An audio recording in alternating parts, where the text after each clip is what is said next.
If you look at surveys back in the 1940s, the average adult was sleeping 7.9 hours.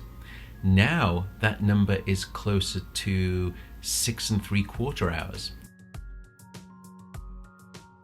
Every disease that seems to be killing us in the modern world, from cancer to Alzheimer's disease, heart attack, diabetes, obesity, stroke, even suicide, all have significant links and many causal links to insufficient sleep.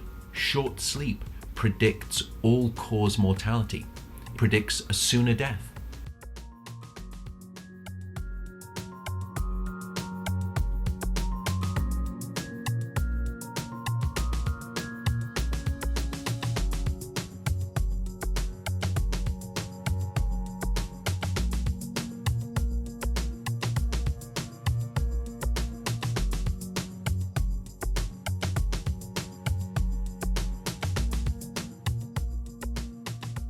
The first step is to actually prioritize sleep.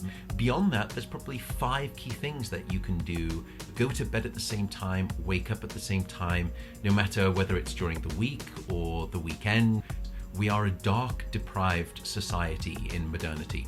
So try to power down the lights in the evening, maybe just keep half of them on. Keep your bedroom cool. About 18.5 degrees Celsius is best for sleep. The reason, your body needs to drop its temperature to fall asleep. Don't stay in bed awake, because if you do that, your brain learns the association with being in bed equals being awake. So if you're awake for 15 or 20 minutes, get up, go to a dim room, read, no screens, only when you're sleepy, come back to bed. Avoid caffeine after 2 p.m. Caffeine keeps you awake. It also blocks your deep sleep. And finally, alcohol in the evening is not good. Alcohol is a sedative. It just knocks you out. So those would be the 5 tips for getting better sleep, together with just prioritizing sleep and not stigmatizing it, but embracing it.